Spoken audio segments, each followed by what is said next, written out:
Ini terjadi berapa tahun yang lalu waktu saya masih ada di Solo. Satu kali suami saya itu mau pakai kredit card, dicari-cari di dompet nggak ketemu saudara. Ya lalu saya bilang kamu ingat dulu, terakhir itu kamu pakai buat apa? Akhirnya ingat, terakhir aku pakai itu hari Jumat. Di mana? Di salah satu perusahaan untuk membayar sesuatu jadi dibayar pakai kredit card itu. Oke, berarti di kantor itu saya telepon sekretaris di kantor itu yang waktu itu menggesek kredit card suami saya. Mbak, iya. Ini hari Jumat lalu kan kami ada ke kantor situ. Mbaknya waktu itu ada gesek pembayaran pakai kredit card suami saya. Iya. Mbak, itu ada ketinggalan nggak ya kredit card suami saya di situ atau tercecer? Waktu zaman itu masih pakai tanda tangan, belum pakai PIN ya. Oh, enggak ada tuh Bu. Saya ingat kok, saya kembalikan kredit card itu saya yang kembalikan sama Bapak. Dan Bapak ambil dimasukin dompet. Saya enggak mungkin lupa. Oh, ya udah berarti tercecer di tempat lain. Ya udah makasih ya Mbak ya. Iya. Saya cari-cari enggak ketemu. Akhirnya teleponlah kita ke bank yang bersangkutan. Saya telepon, Mbak mohon saya mau lapor kredit card suami saya hilang. Atas namanya siapa-siapa ini. Oke, dia minta penyamaan data kan saya kasih. Oh Bu maaf ya, Ibu bilang tadi dipakai hari Jumat. Iya, tapi ini hari Minggu kemarin ada pembelanjaan sekian juta. Padahal itu kami baru tahu Senin kan. Hari Minggu ada pembelanjaan. Siapa yang make ya Mbak?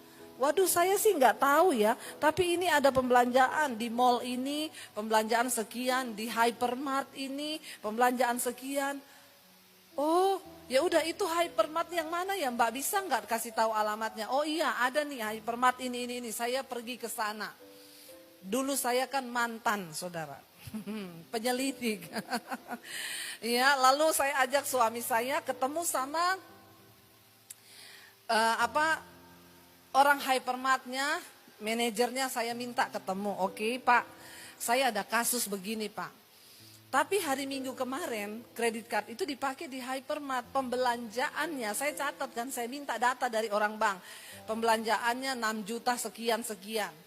Oke dicatat, saya tanya ini boleh nggak ditayangkan di CCTV? Kan ada CCTV. Kasirnya itu nomor berapa, orangnya siapa, saya cuma pengen tahu. Lalu dia bilang gini, maaf Bu, kami itu menyalahi kode etik. Oke, kalau kamu tidak mau memberitahu orangnya siapa dan tidak mau bukain CCTV, saya bawa polisi ke sini. Waduh Bu, jangan dong Bu, nanti rame. Lah makanya izinkan saya lihat. Daripada saya bawa polisi. Oke Bu, tapi Ibu tanda tangan surat dulu bahwa ini tidak akan dipermasalahkan lewat hukum. Jangan bawa polisi ke sini. Oke, saya tanda tangan mana, tapi izinkan saya masuk. Saya cuma pengen lihat aja siapa orangnya. Oke, akhirnya dikasih, ya kita tanda tangan surat. Saya masuk di ruang CCTV. Itu ruang kecil, hanya ukurannya 1,5 meter kali 2 meter kayaknya. Tapi semua isinya monitor.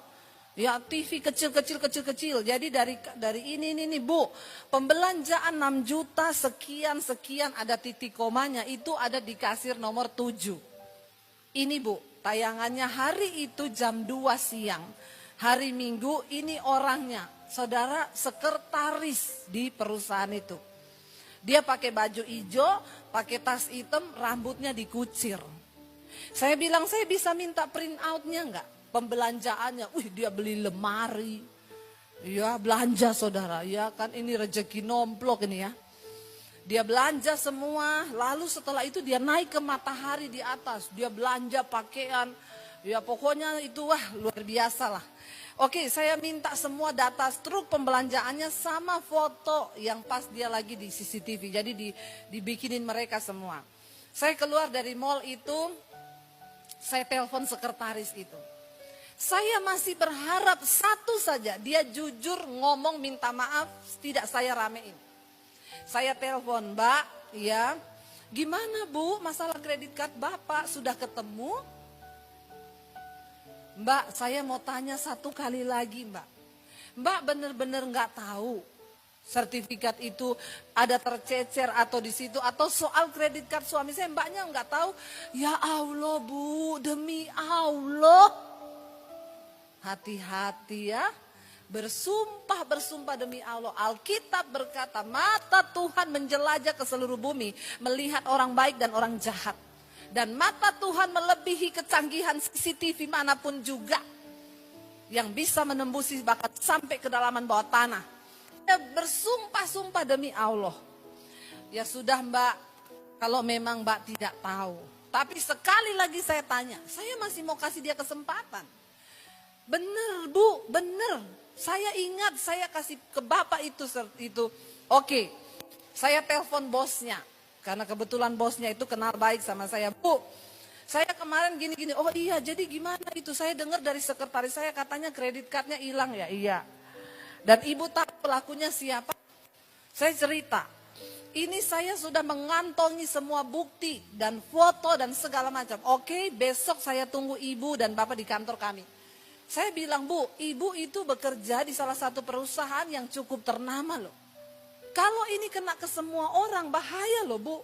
Waduh, padahal kredit card saya, semua saya percayakan dia yang pegang. Ah itu, ya bahaya. Dia itu saya tahu jujur Bu. Kami ketemu di ruangan, beberapa pemimpin di perusahaan itu duduk di depan kami dan dipanggil. Saya sudah kasih semua bukti-buktinya. Di depan semua ditanya lagi, Mbak, kamu benar-benar tidak tahu dengan kredit cardnya Ibu Dewi dan suaminya? Enggak Bu, harus berapa kali saya jawab, ya Allah, demi Allah saya bersumpah. Ada orang-orang yang tidak takut bersumpah demi nama Tuhan. Saya bilang gini, Mbak, kalau mau jadi maling harus profesional.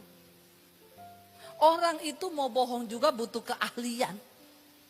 Mbak, maaf ya saya langsung ngomong, Mbak, saya kemarin ya pergi ke hypermart dan hari Minggu mbaknya itu belanja pakai kredit card suami saya. Mbak pakai baju hijau, celana hitam, tas hitam, rambutmu dikucir. Total pembelanjaanmu sekian dan ini struk beserta foto-fotonya. Dia beli lemari dikirim ke rumah. Ada alamatnya lagi pengirimannya. Setelah itu mbaknya naik ke Matahari, Mbak beli pakaian. Saya dari kemarin tanya sama Mbak, saya berharap Mbak mau jujur. Lalu dia nangis di situ. Tapi sudah terlambat. Ya, di antara semua bos-bosnya dia baru nangis. Dia bilang, iya saya minta maaf. Mbak, saya bilang, orang itu kerja. Kamu bekerja 10 tahun. Mungkin kamu gak pernah nyolong. Kamu jujur. Tapi sekali aja kamu berbohong, kamu tidak jujur. Semua jasa dan kebaikanmu 10 tahun itu dilupain orang.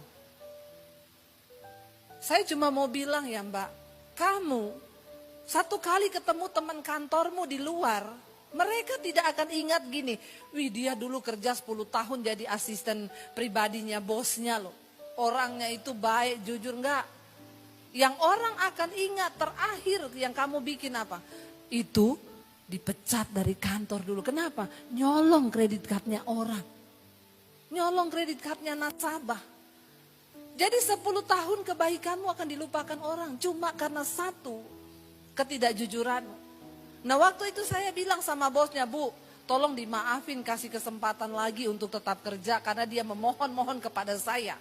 Dia kejar saya, Bu please, Bu saya gak mau kehilangan pekerjaan. Coba kalau kemarin mbaknya jujur. Semua tidak akan jadi seperti ini. Tapi bosnya bilang, maaf Bu, kami perusahaan besar. Nasabah kami banyak. Nanti kalau dia melakukan itu, aduh untung ketemu ibu yang tidak memperkarakan. Coba kalau ketemu orang lain. Ya bisa berabe, enggak saya sudah tidak bisa memakai dia.